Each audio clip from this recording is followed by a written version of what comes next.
పార్వతీదేవి అడిగింది మహాభారతం అనుశాసనిక పర్వంలో.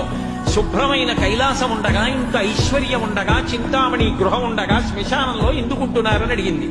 అడిగితే ఆయన చెప్పాడు, పార్వతి బతికున్న నాళ్లు అన్ని చోట్లకి వెడతారు, ఏమీ తోచట్లేదు, శ్మశానానికి వెళ్ళొద్దామని ఎవరు రారు పార్వతి.